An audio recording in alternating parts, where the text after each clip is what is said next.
Alternative Dig Talk. Real issues, real talk.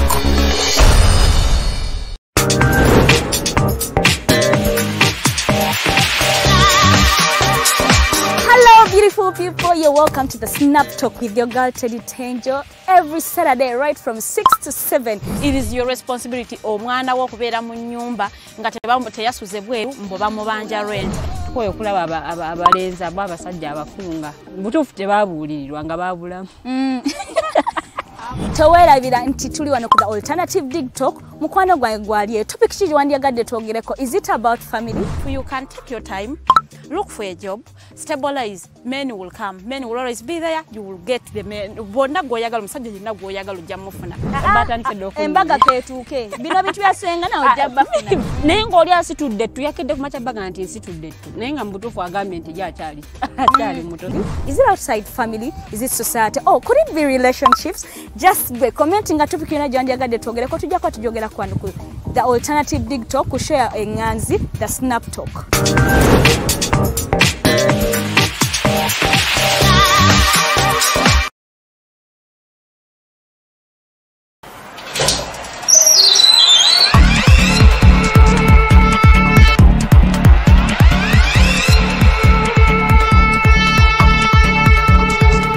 You have got to get up pretty early to go do something.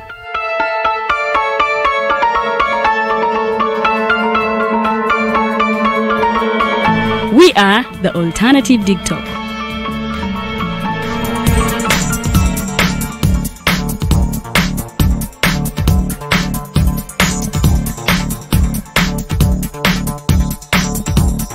With our mobile studios, we are redefining TV presentation just as technology is setting the pace. We are blending our approach with fresh, perspectively designed breakfast show, The Mighty Drive, informative and entertainment show, exclusive and live interviews. We President Museveni wadde juzi namulaba apima akawunga kilo 2 tasobola kalya nini bwaba alya kilo 5 oyanema okuliisa eggwanga ne bwe limundekera. Njagala kwebaza the Alternative Dig Talk etuwadde kano ka Mighty Drive era n'abatuwuliriza bonna abali ku mikutu njagala basaba mugende mu maaso n'okuwuliriza. All given to you just a click away on your phone, tablet, laptop and smart TVs as we are streaming live on our social media platforms, on the road and on the go. We are the Alternative Dig Talk.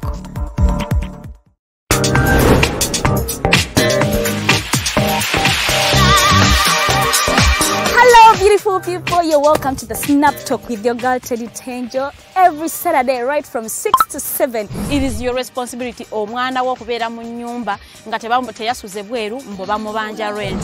Koyo kulaba abalenzi abasajja abafunga. Butuufu tebabuulirirwa nga babulamu. Towerabira nti tuli wano ku the Alternative Dig Talk. Mukwano gwange gwali topic kiri wandiyagadde twogereko. Is it about family? You can take your time. Look for a job, stabilize, men will come, men will always be there, you will get the men. Bonna goyagala musajja yenna goyagala ojja mufuna. Embaga ketuuke. Bino bitu byasenga na ojja bafuna. Naye ng'oli asitudde ttu yakedde ku makya baga nti nsitudde ttu. Naye nga mubutuufu agambye nti gy'akyali. Akyali muto. Is it outside family? Is it society? Oh, could it be relationships? Just be commenting nga topic yona gyandiyagadde twogereko tujjako tujogera kwano ku.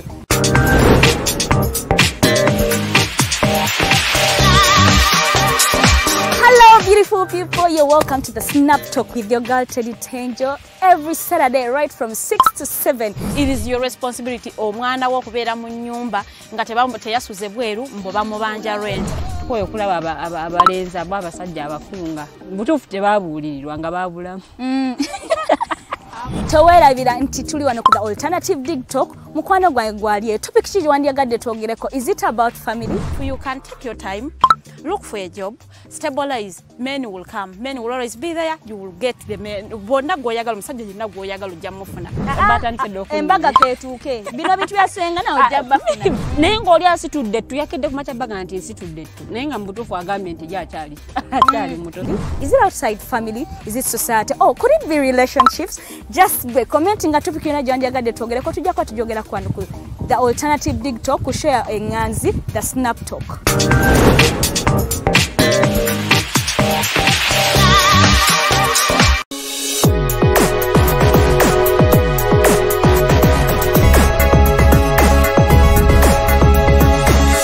The alternative dig talk. Real issues, real talk.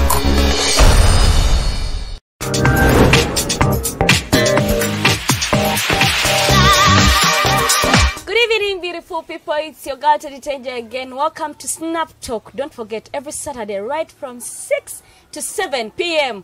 Njagala ba appreciating when I more so my Instagram audience. Thank you for suggesting different topics, and as you know, every Saturday we are here with the beautiful girls, the princess, and then the one of the most beautiful and hardworking lady. Tugakwa togeda about different topics. It could be about family, it could be about anything. To circle in differently. So today we are going to be discussing about relationships in a home. When I talk about relationships in a home, what do I mean? Is it a relationship between parents, or is it between the children and their parents? Could it be about the maid who is nursing your children? In different ways. So stay tuned, go. Call a friend, tell a friend to come and watch the Snap Talk every Saturday right from 6 to 7. Towera selfish ita munno natera nga sigenze wala ngenda kwanga ndeta abagenyi bange basobolo babuzaako ndabe nina mu studios nga bulijjo ntandikire wanoonya wentandika sirabawo naye kantandikire oluyi luno ku ddyo yange munnange mukama wange male sababuze kuba tulaba olunaku olwaleero Mecha mukama wo chimpadde. It is an honor to be here again on Snap Talk. Okay. Farida Bikobere is my name. And I am happy to be here. Looking forward to sharing ideas with you. Right. I suggested a lot of topics. I do not know which one you chose, but I am ready to digest on whatever you bring on board. Thank you very much, Farida. That is really nice. She's so articulate. You giving your time and you say, every Saturday I'll be here chilling with the alternative dig talk. Berenga so to help any person out there. About anything.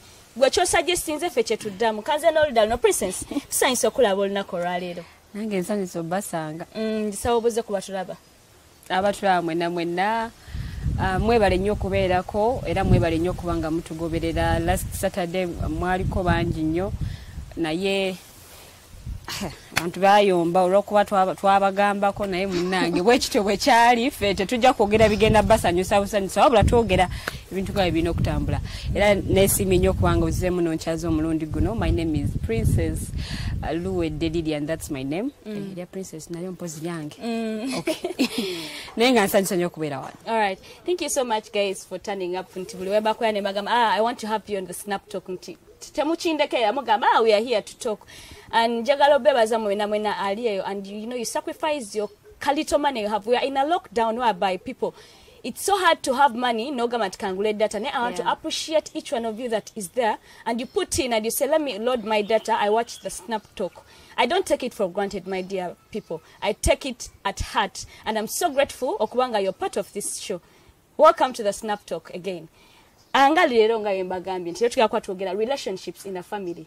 Tukakwa tulaba relationship ya tata ne mama. Tulaba relationship ya abaana ne bazadde babwe. Could it be a father or a mama? Then tulaba ne maid, because we all know most homes of late zina ba maids. Tugenda kwanga tulaba relationship eriwo ku maid ne male boss we, maid ne female boss we, then maid na abaana. So, right here I'm going to start with the relationship between parents.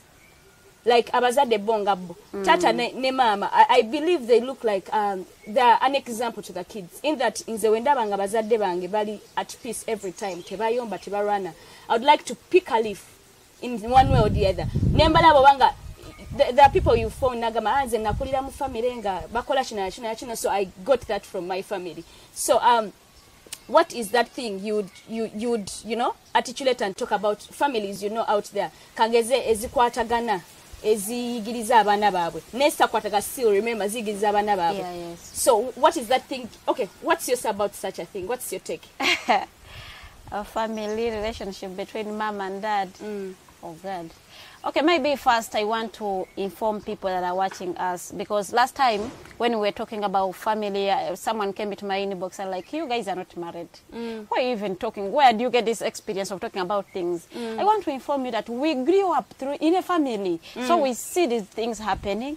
So and then we come up with solutions. We come up, talk about it. So that you guys provide solutions. Maybe someone is dying out there. It's dying. So we're like, okay, we are here. Let's talk about these things. Mama akunyegiriza, tata ya akunyegiriza. What can you do? Can you be able? Yes, some people think that it's only the old, the aged people that are supposed to talk about family. That is where they go wrong. Yeah, true. Yet we also grow up from families. We come from different families where there is a mother, there is a dad, and your siblings. So mikwano, you just feel at home.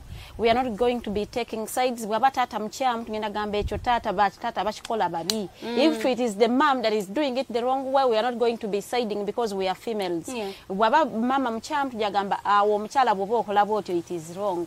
So tubasaba sabinti mobereko as we dissect on these issues, more engaging in the discussion in our comment section. Take a byo. We shall be picking on them. We shall be replying to engage you more in the discussion. Ombuza a relationship ya mama ne tata ina okubeera etya. To begin with, mama ne tata balina okubanga example mu family. Nti ne baba balina obutakanya, abaana tebalina kumanya. The children should not know nti mama ne tata bayombye. Okay.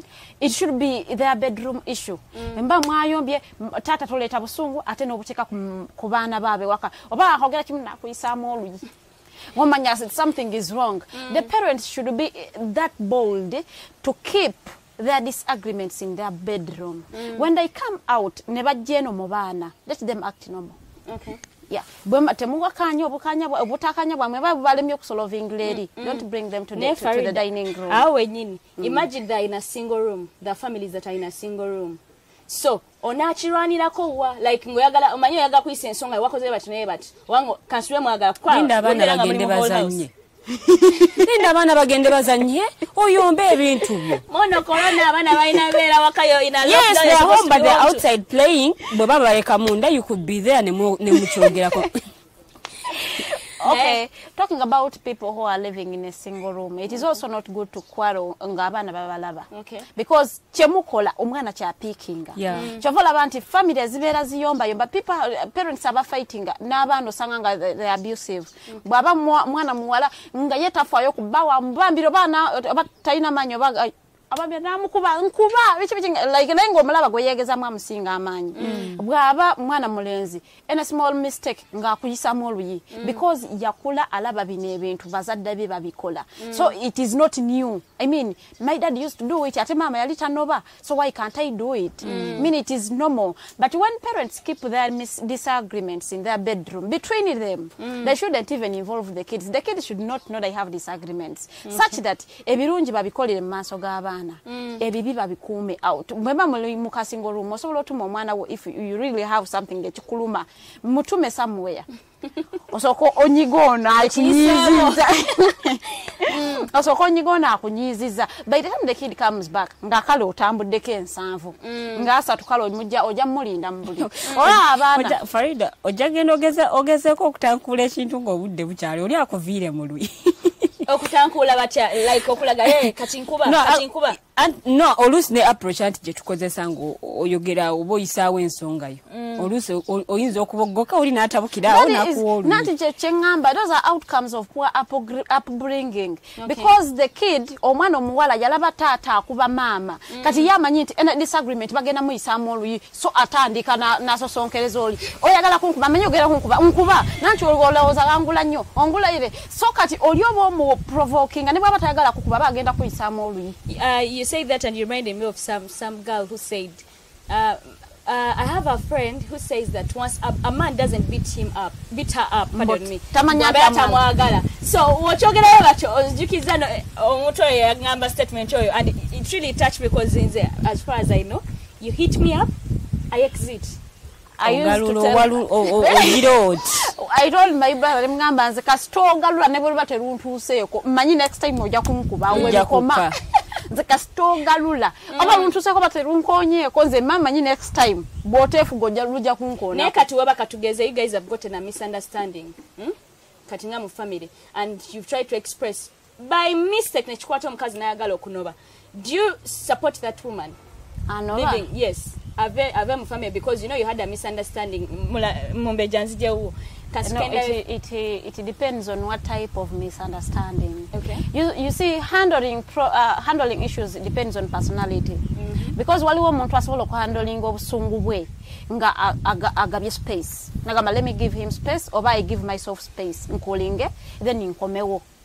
Nayogera nti I want space. So I am going at my friends. When I come down, I will come back.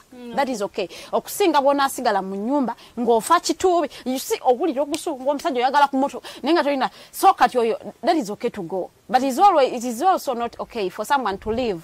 Olwokuba bafunyemu some small misunderstanding. So nga kugambye nti what kind of misunderstanding are you talking about? Waliwo ebimu ng'omuntu will need space. Like to think, to really think, rethink and decide. Rethink of what? Of I should jump out of my marriage. You think and rethink and redecide. Do I really need this marriage or not? Okay. Thank you very much, Farida. That is Farida. She's really articulate when it comes to such matters. In Zono Mwesiga, by the I seek advice from her most of the times. She's a very brilliant woman, hardworking and beautiful. Thank you very much, Farida. Princess Nzijawo, what's your take about such marriages in Tikati? Fenat Chimani, right now, I look up to my dad and my mom.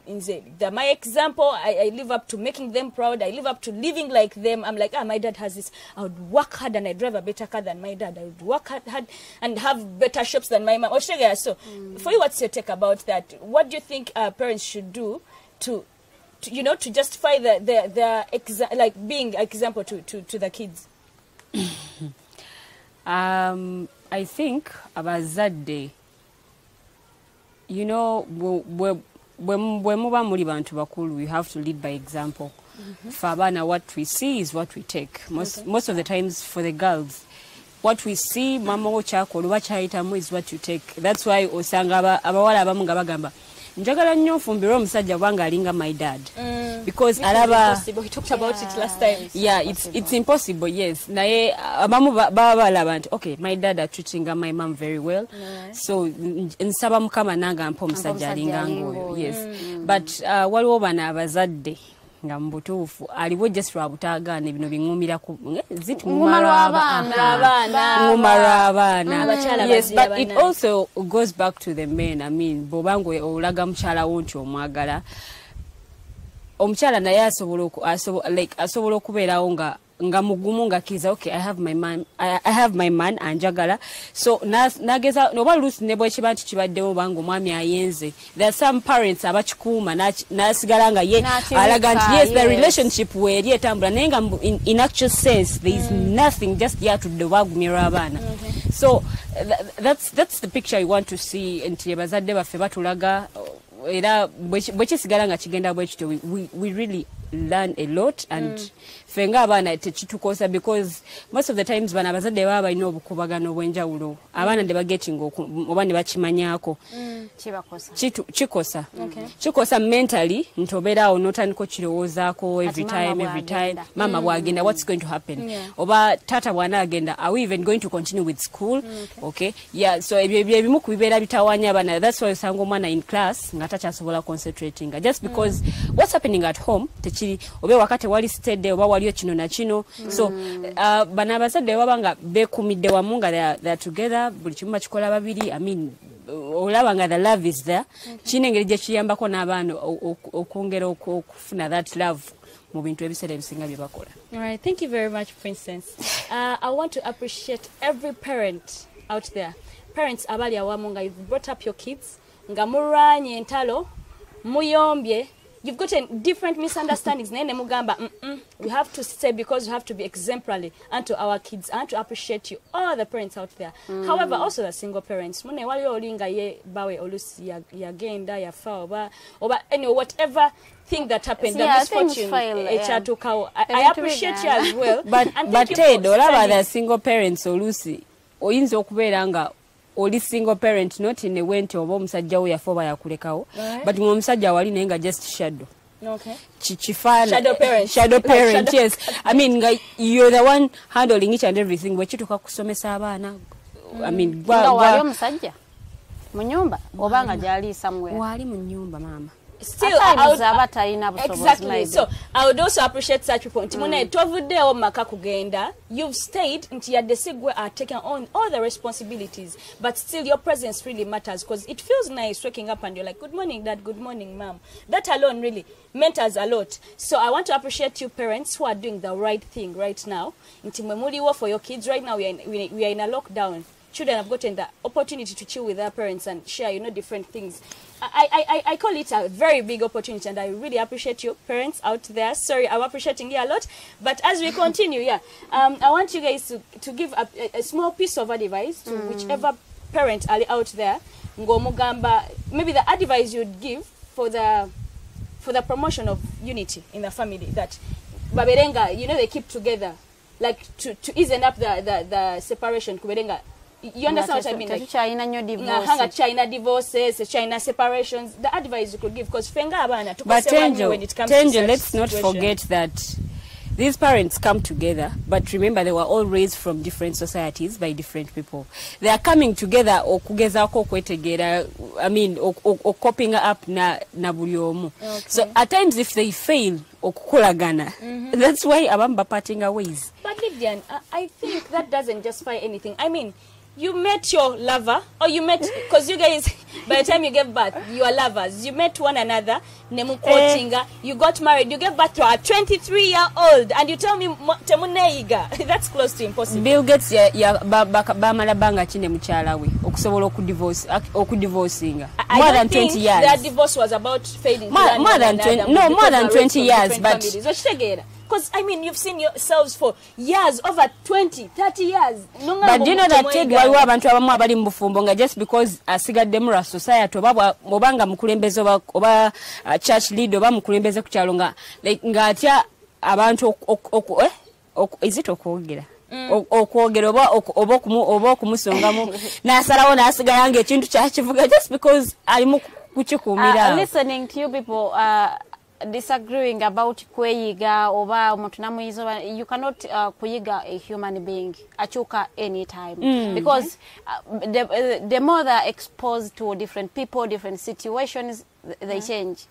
Even never go bamulimu nti bwaba yatandika manager agenda bamulinyisa esente zirinnya, so ebyetaago birinnya ne byeyetaaga yennyini ne level yerinnya. Bwaba yali avuga kamotoka kavitizi kati agenze kuvuga Harrier, avudde ku Harrier agenze ku Benzi, so omuntu agenda akyuka. But what we want to say nze bwe mba njogera n'omuzadde aliye wakanti ayagala kuuma bufumbo bwe, nti omuntu ono alina kuba mugumiikiriza. Let us learn to okugumiikiriza bannaffe nga tebakuba nga obufumbo bulimu okukuba bwesibu wagira. Obufumbo bulimu violence. Please run for your life. Run for your life, because right now akubye some aja kujanga akwate ekintu akube ku mutwe ofe obubi abakibaka abasajja olibajja kumama run for their life. Osobola okusigalawo nga bakuba obufumbo bulimu violence. Nyinyi otugambye bulungi nnyo wagere wakubirako. Omusajja ali violent bwoti bw'omulaba ajja kujja leero akukube akeere ku machafu kamire wansi. I am sorry darling, I don't know what came over. I know experience. I love you so much. I'm sorry. I'm sorry. Najjanga akola omuntu okunyumira bwakuletera kuchencha in bed. These abusive men, that is how we've been in abusive relationships. Someone will hit you today, or you will catch him cheating. The next day he will take you shopping, he will buy you a new phone, he will tell you, what do you want? I'm sorry darling, I didn't intend. And I am telling you, the more you stay, is the more you get abused. Is the more you become vulnerable. Farida, do you believe that a partner can change the other partner? Kangeze tata so chusa mama, kangeze mama nga ina empisembi. If they love you. Tata na mchusa. If they love you. Nga noli akiriza okukyusibwa. No. It is like this. Okay, if I am in a relationship with someone, let me say Kato, and he has some weird ways that I don't really want. I do not expect those people to change in one night. It is just a process. Possible. It is a process. But he will change. That is if he loves me. Nga taking nagamba bana ekine kintu Farida kakyagala bwe nakikola nzisi. so he ajja kuba kivaako mpola like because amanyi omuntu gwayagala tayagala mulumya but if that person gwayagala okukyusa takwagala sweetheart oyonona budde that will not change. You can't tell. No, people fake love. We have fake things all over the world. People fake that everything. Is for some other time when you people talk about fake everything. Okay. So you how do you know fake love? Or do you know someone who is genuinely in love with you? We shall talk about it some other time. Yeah. But I am telling you, for people to keep together for some good years and seeing their kids marry and bring grandchildren, they should be very lenient with others. Okay. Like you be lenient with your partner. You know, ono muntu agenda kusobya, agenda kukola ensobi, agenda kugenda ayende maybe, aja kemebwa. But do I really need this marriage? Okay. And what was your goal in the first place when you were coming? Taina kwenda, taina kola. I mean, abanga fumbidwa, abanga loza tafumbidwa malaika. Angels. Yes. Okay. Be it a man or woman, what was your goal when you were entering this marriage? You really need it. If you need it, please be there. Yeah. If you do not, get out. If it doesn't work with you, get out of the marriage. Don't suffocate somewhere you do not feel comfortable. If you are suffocating, get out. Get space and redefine yourself. Do you really need the relationship? Do you really need the marriage? Okay. If you do not need, if your yes is bigger than your no, you know what you're go saying is back and applying work to young out things. Kwa ndabi abana of late when COVID ono getting abana wasiza young girls, young boys are getting married. Yeah, and true. What she's saying is really effective, I believe. And I'm trying to discussing about you need a relationship between a mother and a father at home.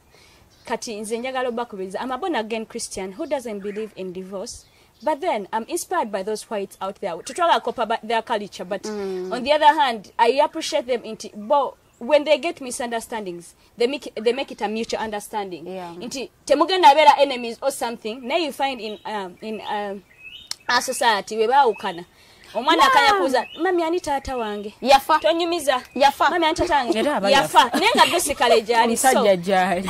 Kuyaba yafa yaba kitwala nti yafa we yamutta mu bulamu bwe namutta mu bulamu bw'omwana. It is actually but it's not right. In Africa, I actually admire Zari and Diamond. I do not know whether they are going out beyond parenting, but I love the way they are doing their co-parenting. What you know it about is just Farida, good. you know it has to be a mutual understanding whereby omwana ne wabajirako child support no atajirako child support oyo mwana ndi oli taata we oba ye mama we or their mother. No, I think Farida olusi ndowooza abamu bana engeri gye baawukanamu naye matari. Yeah, that's what I'm engeri gye baawukanamu because abamu bayinza okwawukanamu bulungi tukitadde buli omu namuvinga on tesigana kulaba naye bannange nga baayawukanya obubi omwana amukweka obubi bwe buliwa mu kwawukana.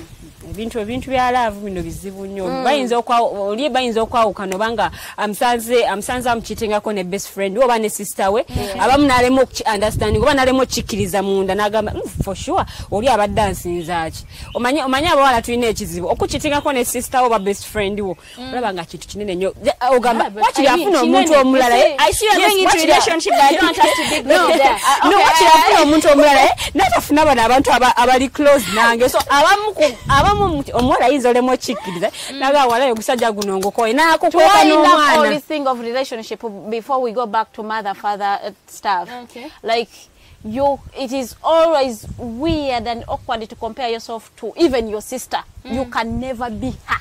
Yes. Don't ever say ansinza chi ndaba no. And most times I want to tell women out there, men are not looking for beauty. No. If they are looking for beauty, abawala bangi abalungi out there nga just mulungi akeera kwekolako kusosola njala, and they are not in marriages. Men are not looking for beauty. Men are looking for brains. My sister out there. So njagala back with anyway, that alone to even that we take aside with knowing the relationship between a mother and a father while at home.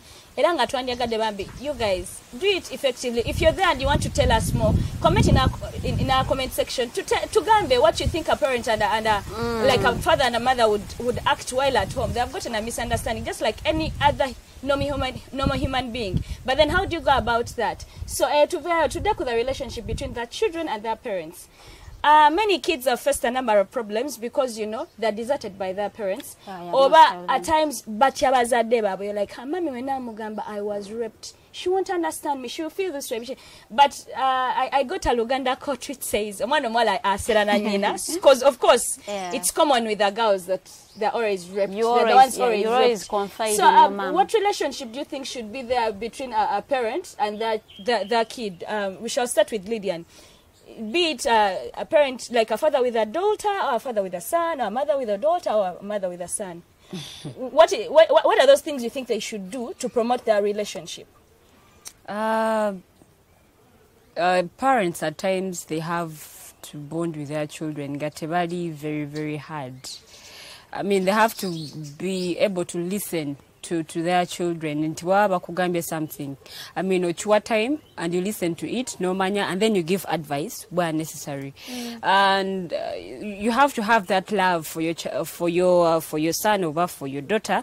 I mean, ne growing, so that omwana ono bwafuna obuzibu anytime asobola okweyabiza. But when mutandika okulaba the relationship you have when mama o nga teri tight, I mean nga you're not so close, there are certain things that begin okutuukako in life obyesigalize gwengago just because bwekituukawo banga tolina na best friend, it becomes more worse because you're going to keep things to yourself, be piling it up. Yensonga lwaki osanga abantu at times nga oli abeera oba olusinga yeekubagiza oba olusinga, I mean nga tali steady because ayina ebintu ebimutudde inside tasobola bisharinga na mama we, tasobola bisharinga oba with anyone. Just olusi n'abazadde abamu ababeera rude. Yeah, nakyo kifuuka ekizibu nti omwana tasobola kubondinga naawe because every time oli rude. Toyinaako kadde kosekako, toyinaako kadde kosanyukako. I mean you're always rude. Buli wagezaako n'oku approachinga engeri gy'omuddamu naye malamu amaanyi.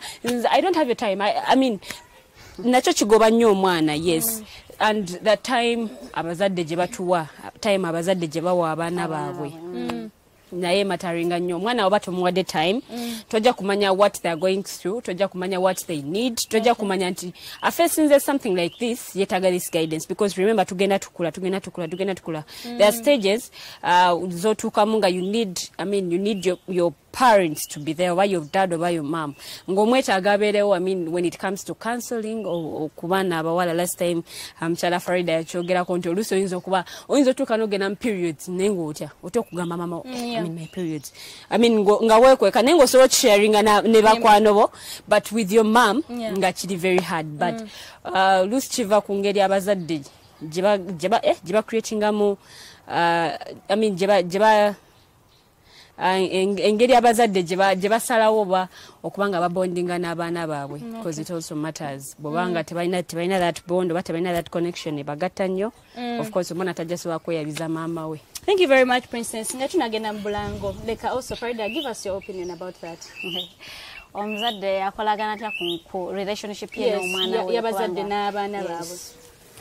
Omuzadde kyalina ddala okusookera ddala okukola is to work towards nti ono omwana ali so open nnyo gy'oli nti asobola okugamba everything. Like let me give you an example. If you're a mom, involve this kid mu byonna by'okola. If you are cooking, ask her to come in the kitchen. If you are washing, ask her to come and wash with you. Like the more you do things together is the more your relationship is growing. If you're going out shopping, go with her. Ask her what she wants. What do you like doing most? Ask her favorite things. Like you know her. You will know her. Kati sawa nosanga nti omwana bw'aba ali disturbed. You can know by just looking at her. That is not her mood. So she will be very free. Like ajja kubeera nnyo happy. Omuntu mami identifies nti siri okay nga sinnamugamba na kumugamba. That one alone. She will be very happy. Ajja kuba asobola okweyabiza. Naye bineeno mami ali mu kisenge. Gwenyaba omaze okwoza engoye oba oyagala nakyo nkugamba like abazadde balina okkendeeza ku bukambwe nti babeere so soft. Ate sigamba nti beera nnyo like soft omwana naye beera soft n'omwana oyo mu ngeri yeetaagisa ey'obuvunaanyizibwa nti omulekerawo gaapu ekweyabiza nti abeera so free ng'akugamba you know mami waliwo omusajja eyankwanye nno wali eri. I'll give you an example of my follower Zaina. Like I am so soft with her, like I am very okay with her. She tells me everything that happens in her life. She tells me every bit of everything. Like Wagenda campus, her first that campus. I can even write. Sometimes she used to be free with me. I go back very late from work. She doesn't have time. When she wakes me up, I am not interested. So she will write the whole story on paper. And she writes the whole story on paper, leaves it there, and she goes to her school. When I wake up, I read and laugh, and I go and I leave a reply. I mean, that was the whole thing. And she was in senior 6, and that was the whole story, like, throughout her high school. And now she's at campus. I mean, we are okay. She tells me everything. That is the relationship, like, the mom should build with the kid. But you can see that she's more free with you than her mom. Yes. Thank you very much. All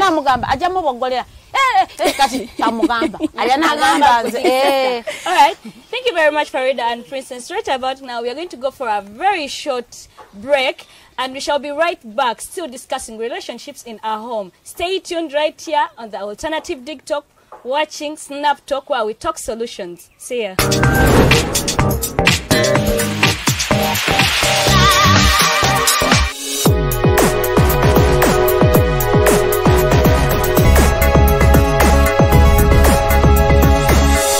Alternative Dig Talk.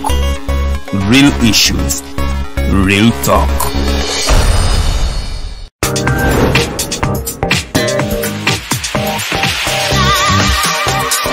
Hello, beautiful people. You're welcome to the Snap Talk with your girl Teddy Teangel. Every Saturday, right from 6 to 7. It is your responsibility. Omwana wo kubeera mu nyumba nga teyasuze bweru mbo bamubanja rent. Kwoyo kulaba abalenzi abasajja abakunga. Butuufu tebabuulirirwa nga babulamu. Towerabira nti tuli wano ku the Alternative Dig Talk. Mukwano gwange gwaliye. Topic ki wandiyagadde twogereko. Is it about family? You can take your time. Look for a job, stabilize, men will come, men will always be there, you will get the men. Bonna goyagala musajja yenna goyagala ojja mufuna. Embaga ketuuke. Bino bitu byasenga na ojja bafuna. Naye ng'oli asitudde ttu yakedde ku maca baga nti nsitudde ttu. Naye nga mubutuufu agambye nti akyali muto. Is it outside family? Is it society? Oh, could it be relationships? Just be commenting at topic yona gyandiyagadde twogereko tujja kwa tujogera kwano ku the Alternative Dig Talk, ku share enganzi, the Snap Talk.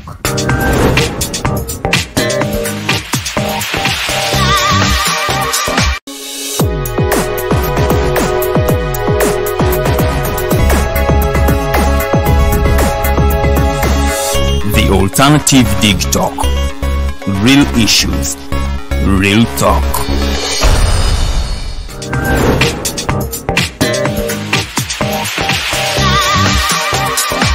Welcome back from that short break. Thank you for staying tuned into Mutansena for We appreciate each one of you. I won't stop to appreciate my Instagram audience. Suggestions into Snapchat. I promise you're going to talk about each and everything you guys suggested, and we shall be coming up with different topics about different things. Today we are talking about relationships in our home. Is it about parents with their kids? Is it about the maid and the parents, maid and the kids? Don't forget, today we've been hosted by Tilalila House, whereby these guys promote anything you have. Is it about art? Tilalila House has got you in different ways. About relationship. Ey'omwana n'abazadde. So ngera tukyagenda maaso wali nyine tugenda okugana ku relationship y'abaana bonga bo. Tugenze breaking omukyala Farida yogera nagamba nti ye muto wa muddako. I'm trusting and I would like to encourage a kid out there, or any person out there. Are you a youth? Are you a teenager? Whatever bracket jogwamu. Find someone you can always confine in. Webelanga mama omukambwe simusango, because I mean we're brought up differently. We have different characteristics. You find that someone is so rude, someone is so hard, someone is so soft. You find someone oli yenga better smiling every time. Nemu family yo nenyini londa mugoga mat me I will confine in turn. So is it my elder sister? Is it my elder brother? Tobera okubera na kizibu kikutte of late tulaba depression eritulia we eritumalawo. That is a topic for some other day. But ngale try to get Farida not gamba nti gwe mutowo a confining them even more than we confining them mwana we mama we rather. So what is a relationship? Abaana bonga like the siblings. What relationship are you supposed to have? Kuwera wakanga murwanira limoti zati kakeno channel oba you can really make something effective. No gamba you know what, Lilian, I came up with such a thing. Njagala kola chino. What advice would you give me? Can you elaborate more on a relationship between different siblings? I think abaana naddala abakulu abazaalibwa okusooka bannaabwe what they have to first know is it is their responsibility okulabirira baliba abato baabwe nti oli muto responsibility yo bw'aba alina kyayagala you let it be bayinoga lwakuba muto kamuleke okwewala obukubagano okuyomba it is always not good okusanga omwana w'emyaka 10 nga alwana nowa emyaka enamba balwanira remote like it cannot be kati nze nakula nyine responsibility okay bano bato bange buvunanyizibwa bwange so nakula kati one day she was telling me at campus and she was like Farida, people say I am arrogant and I'm like no, you are not arrogant. They can't stand your confidence. The reason they tell you are arrogant, you are not arrogant. They want to train your confidence, don't allow it. And I am always on her side. Okay, when she does something wrong, I will tell you that was wrong. That was wrong. Don't do it again. It was wrong. They don't say like that, or they don't reply like that. And I am someone gets rude sometimes. I'm like, but people will want to always put you down. When you are confident, men don't stand confident women. Okay. So they will always want to put you down. And it is what I have built with my sisters. They should be confident, be articulate. When you want A, it is A. Don't ever allow someone to compromise. It should be with the elder sisters and the brothers, with their siblings. Like oyina okumanya ono muto wange kino ebintu ebimu n'obimulekera like obireka nogamba just lwakuba mutonze ndi mukulu. It should be in your mind nomanya nti nze ndi mukulu okusinga oli bw'aba ayagala ekintu kino kamuleke. If you want to eat meat and she wants to eat chicken, get excited. Okay, I am taking your choice. Tulye enkoko. That alone excites her. That alone excites. Well, jakumanya taking a side yet as one akunyigira. So akunyigira waba yagala genda okay, you want to go to church and you do not have the energy. You don't feel like going to China yenga yagala. Do it for her. Okay. Do it, just do it. Ofachi. Bwabanga tayagala genda ku church, make them love prayers. Make them love praying for as long as you are doing it for a good reason. Okay. Like making sure obagaze ebintu ebirungi. Ntinze, I am not a good person agenda nnyo mu church. But I've always been with my follower 24/7 like bamuyita wa kumugugu. Even my mom ha oyo wa kumugugu asobola kuva wali Farida. She prays like ayagala okusaba. She's someone amanyol warable yes tamanyize ne byestayiga because I told her like you see I do not go to church but I am a believer. I know God is there. Okay. So it is upon you. Buli lwosanga nga tonna ngamba na kukalubiriza. Katonda soko wanike ngalo gambe mukama gwamanyi.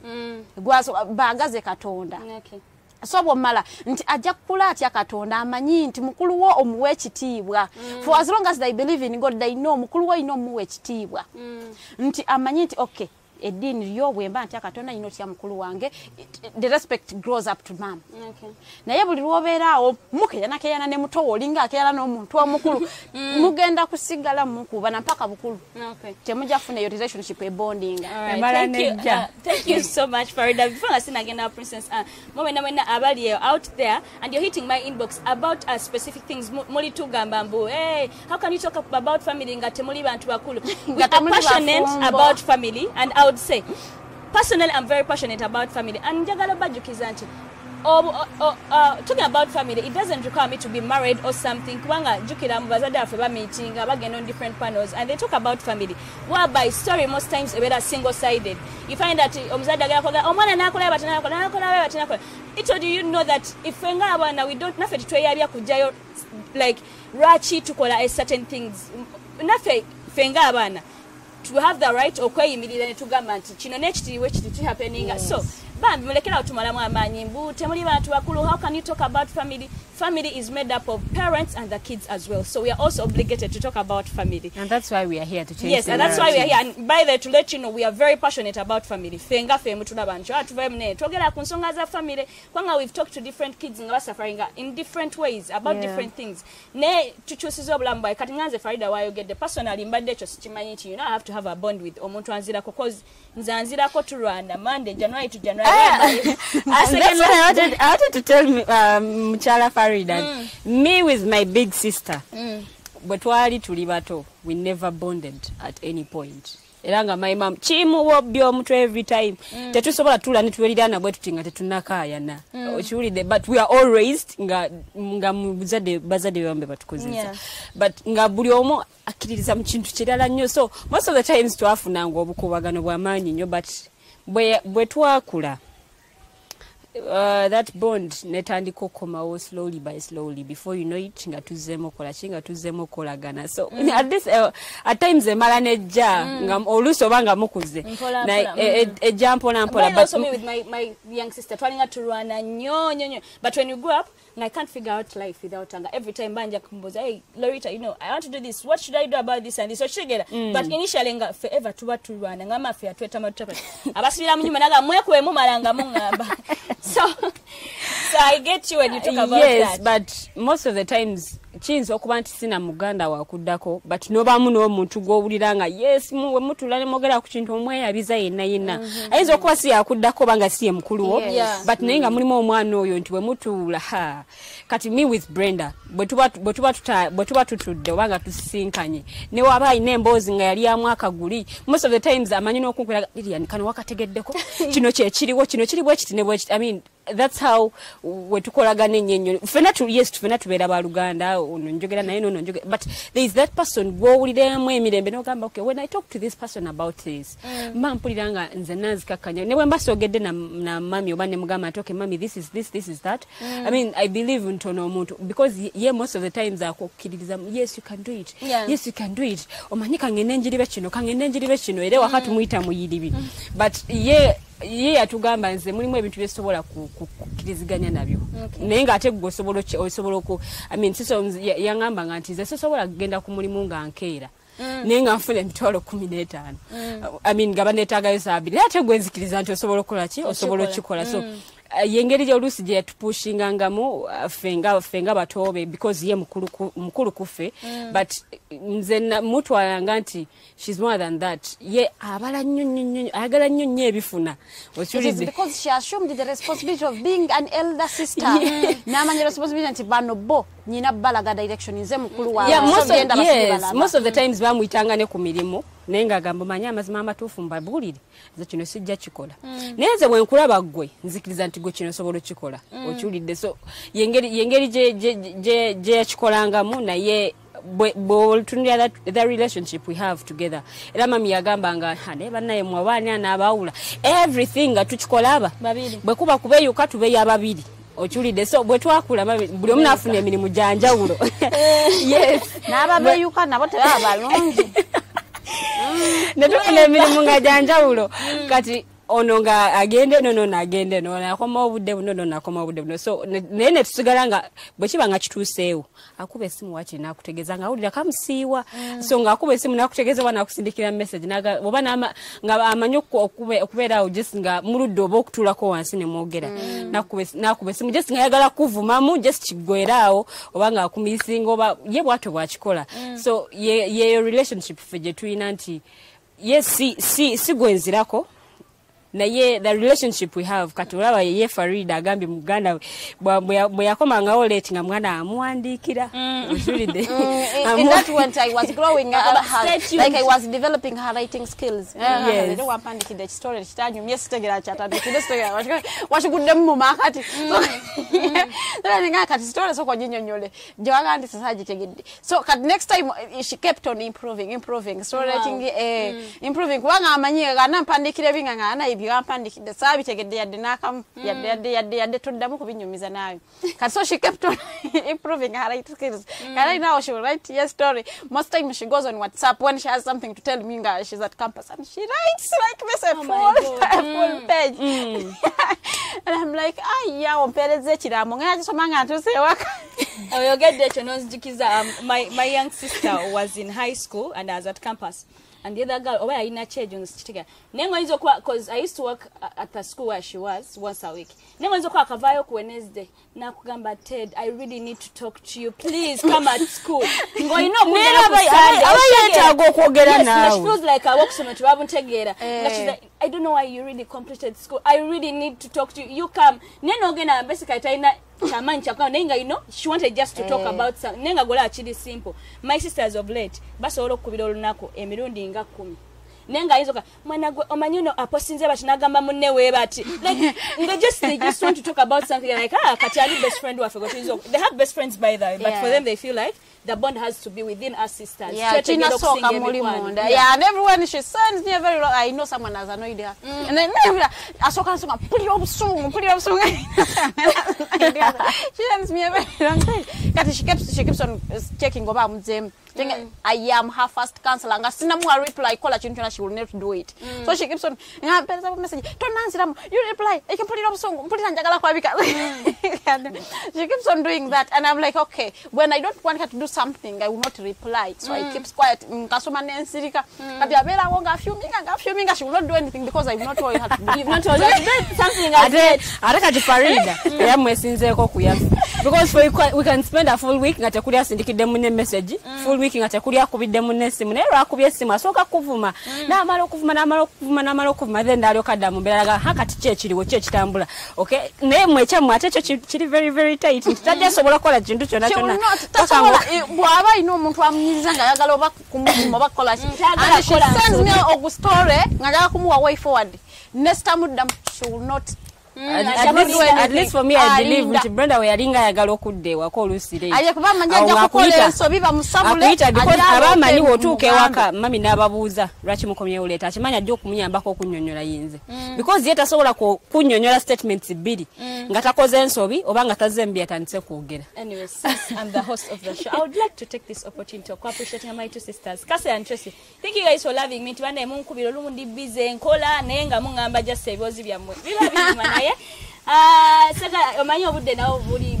by the way, we are not giving these stories into Twewanika. Yes. We are giving these stories to abantu batuyigireko bayige nti it is always good abaana babere ne bond yes nti ebayamba nnyo nti omuntu asobola n'okulaba opportunity naye nga ina muganda we natamugamba ngate yasomete kintu naye nga ate muganda we nasirika natamugamba that fake competition between kids sinungi yadde yeah it's not good so abaana mbatekemu okwagala like now you can see me with my sisters we all did the same course we did the same course at the same time. For Brenda twali mu class yemu we are in the evening class and for Kathy yali mu mid morning but we did the same course but fena bwe twatandika okola most of the jobs it was Brenda yatugamba nga naye mumanyi zamazima matufu wali sijja sobolawo wadde bayisenze but you go and do it. I mean, you go and do it. Na ngaba nzengendeyo instead of her. She also told Kathy. Na mgamba you go nze ebyo byagala. Yenga yagala bintu birala nnyo. That's why wesanga nti ye ajja kuganjinze nkoze ebintu nga 10. Mwe mwakakolako ebintu nga 2 oba 3 naye yakoze ebintu because ya believing anti every time I know kwongerako ku China every time I know kwongerako ku China so bwe kituuka nti ye tajja sobola kikola ekyo kya kitabuti. All right, parents, I want to encourage you that please, I'm begging you, promoting the bond with your kids, like make your kids have that strong bond into everyone aja having a one his shoulder. Let me say, God forbid, nebucha no fa. That bond eberawo no manya chabana bati bagenda kwawo kana nti omwana omwagende South Africa mala agende Rwanda mala sigay Uganda ngati wali no mwa ngate. So parents out there, promote the bond with your kids, making sure your kids are always at par, they cooperate with one another. I remember twala bechenja when I was still a very young kid. Actually chane meso kudamukura na my late sister blood sisters. Yes.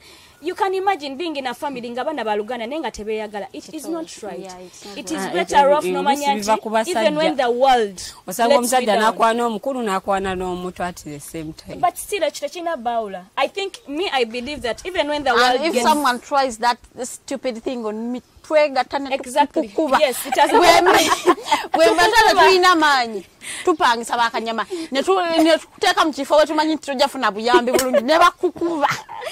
I cannot even call her my sister because guy yankwana against nankwana. Farida so ngatondaga ku muganda wakutabukidde. Sisters, brothers, have the bond together. Bera ngo yagala muganda wo nga wotagala munchina. Have a best friend but then manyantine ya best friend asolokera kumacha na kwabya but then your sister aja kubatereka Madam Ted. First of all, if you don't have a best friend, what do you do? It's not a mandatory that you have to have a best friend. You can have your sister as a best friend. Kwa manya are you having a best friend? So if you don't have a best friend, what happens? Emikwano bigenda ne family sigala oluganda lusigala.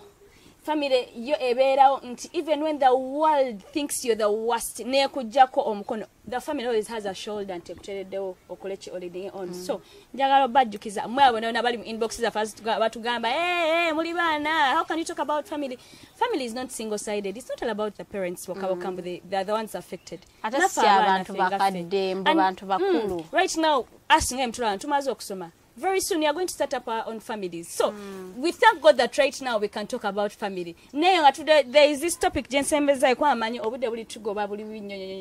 about still family. Most of the families in Kampala of late, they have maids in homes. Yeah, and I want to look at the relationship. I'll start with this. The relationship between a maid at home with their female boss. No, I'll start with their female boss and male boss. What is your take? I'm going to start with Princess.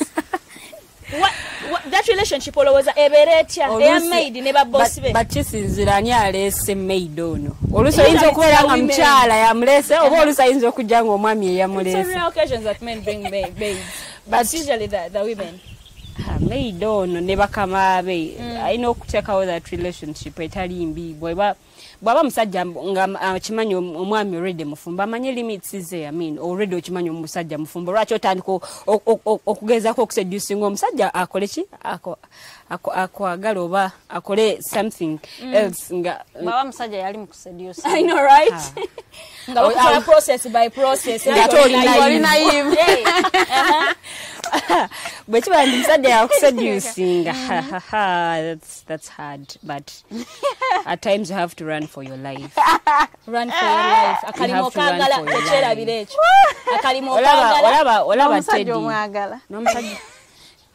No musajja toyina mwagala already musajja woli lindo uwo lwanajja okiwulidde naye nze nganze ndowooza okay bwabanga musajja yakuseducinga try to talk to him bwabanga feelings try to talk to their wife.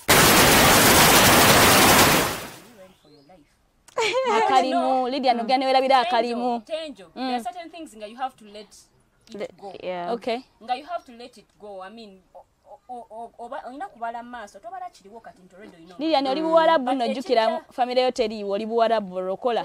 Duka. Okay. Duka nnyo mwarabu. Odukira wa passport yo bagina. No tedi olaba.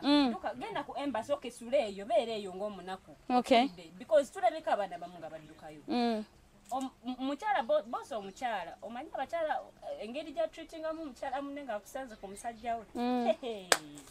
That's why I'm saying you run for your life because you don't know what the future holds. Oyinza okujja nakuta omukazi nakola ekintu kyonna kyonna kyo I mean kyotajja kusobola kugumintiriza ayinza n'okwokya amazzi agokya ogamba omusajja n'agaana okuwuliza n'ogamba omukyala n'agaana okuwuliza idea just run for your life. Akalimu kaleke wajja bwarabu kola oddeyo ng'oli empty handed bannaye tebiba byangu naye bwebanakusalaasala obulago ne babujjako oba bwebanakutta tojja kuganyula ati kajjukiramu kino nakyo weekiri omusajja akulemeddeko omugamba oli mukama wange so weevuddemu n'ogamba kankole ki kandigende mukama wange omukazi omugamba nti munnaye bbaawa ndi webati naye bati naye bati omukazi instead agenda kulaga gwe aseducinga bbaawe kati gwe vaawo. Alright. Thank you very much, Princess. Jukira mwe bwala butomala gavayo kwa kati nchije wano. Bwa wasobola okudduka. Okay.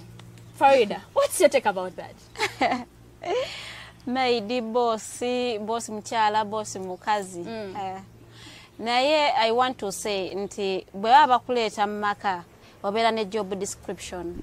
Ayo bagamba tukulese ogenda kubeera oyoza oyala obuliri bw'abaana abo banaaza obafumbira n'emmere ekikutwala mu kisenge ky'omusajja gye batakugamba kukusimula kyekya omukyala nadawo abakyala akugamba mugendo ogendo nongosezeko ku kisenge kyange the reason I am saying job description bw'aba yakugamba ogenda olongoosa obuliri bwe osimule ekisenge kye osimule ekinaabiro kyabwe so gezaako in your mind have it najja kola kati sawe njogera ku side y'omukozi gwenga omukozi have it one nonyawo kawogo najja kunonya 10 bangamba nyino okola kino ne kino make sure you do what you are meant to do totunulira nnyo musajja lera nyumye uncle you are looking smart kyakuleta Farida oyiza nokola kugamba mbunemba tadi munenze ndabe sati yebodde ngatto wali baddo yamalira kakagato weka nesa mama baida abakyala bokka tulina ne bashamba boy naye I believe they are as well nawo ngenda waawo waliwo bashamba boys nayo gambye maids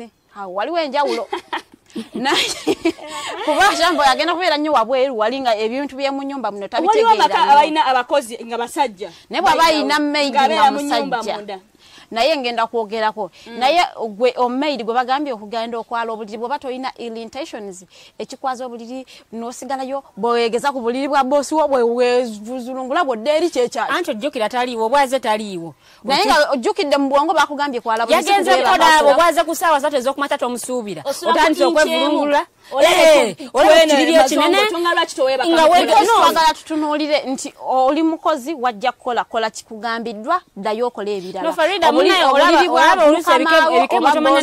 bw'aba yabadde akusanga ogira wetereza ogenda omwalira obuliri kola ekyakutute yala obuliri bwe fuluma ekisenge kye kiggale teweegezaageza mu ngoye za mukamawo bakugambye ogenda simuula oze mu bugato bwa mukamawo obwegezezaamu bw'ojjayo obuwoowo bw'owunyaawunyako ekikukwasa ebigalogalo ku bintu ebitali bibyo kyekyaki oli akutwala process by process oza ku bintu ebitakukwatako bakuyisa okole massage ogenda kujemera mukamawo odduke oba ogenda kukola kye bakugambye ofuna omusaala ntwala mpola mbadde nkyali ku maid ngenda kutuuka ku mukamawo ayita maid amukole massage nga tebyali byamuleeta mu initial stages kati omukyala bw'abanga omusajja yajja n'akwana n'akulaba nti oli wife material n'akutwala ewaka n'akuleetera maid akuwewuleko emirimu egimu because kati alaba okola ofunye omwana you cannot take the baby with you ku mulimu kati alaba emirimu gisusse alese maid akuwewuleko kale kayoze nga gwe olabirira wona nsinga baby okole n'ebyomu kisenge kati ekiba kuyisa maid even the smallest things okwala obuliri kyekyaaki mama nyabo Farida tabalabanga those smallest things n'amasuuka gabbaawo nogaba maid agoze era maid even the towels your husband uses those what maid azoze Farida anti kati olaba ba maid benaku zina bamu babaleeta nga tebababulidde nti ogenda kukola kino actually yes boba muwabuwize zinengo ezo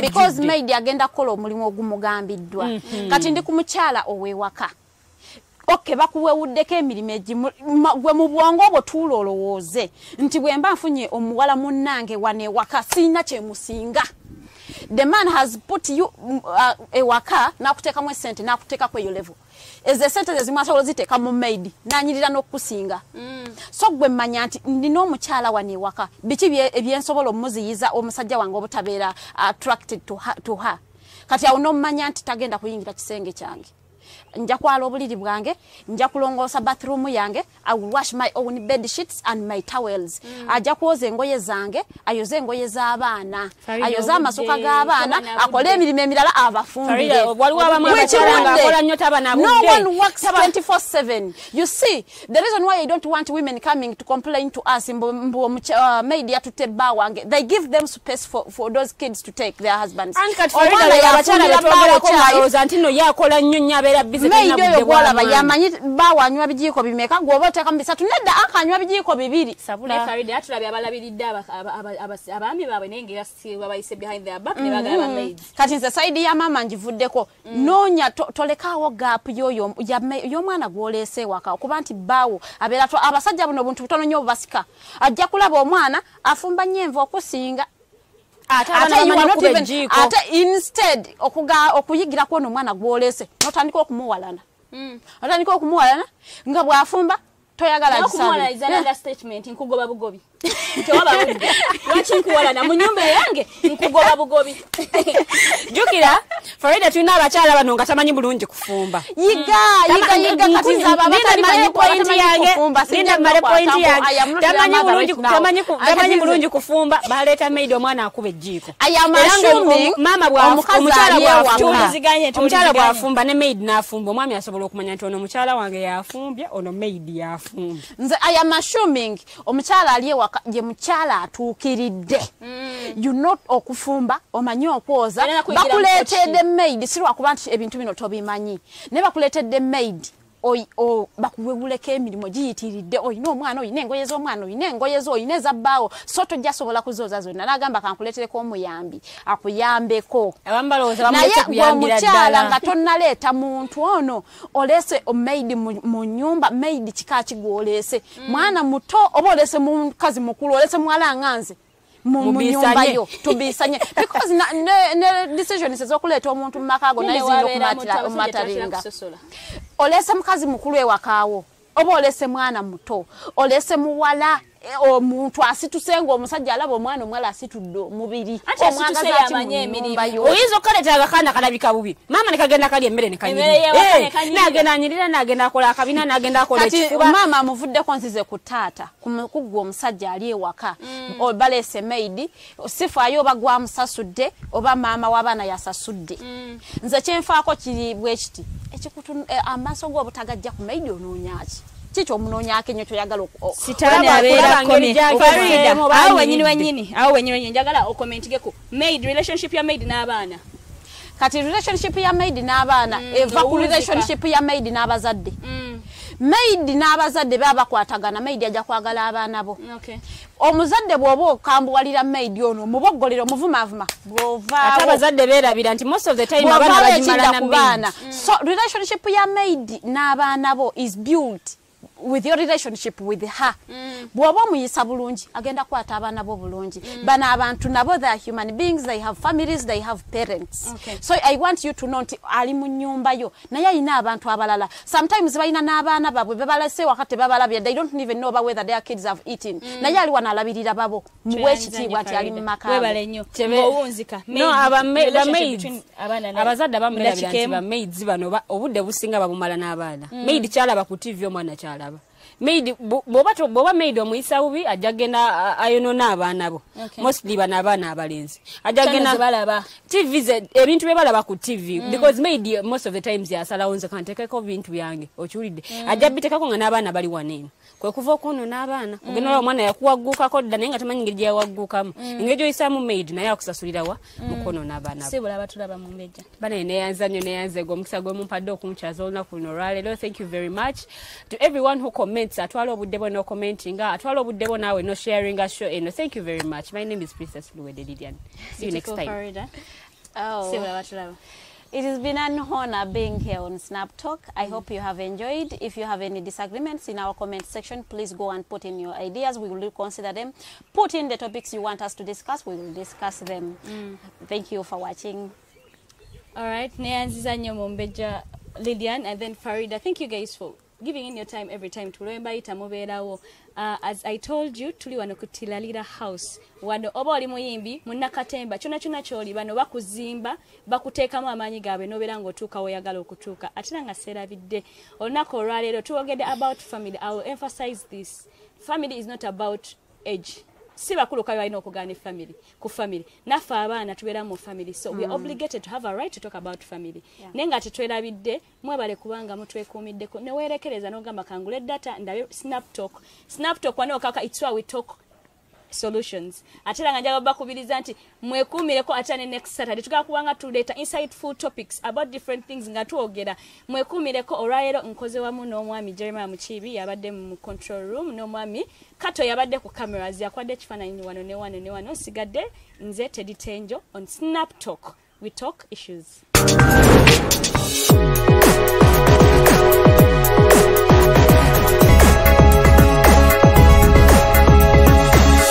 The Alternative Dig Talk. Real issues, real talk.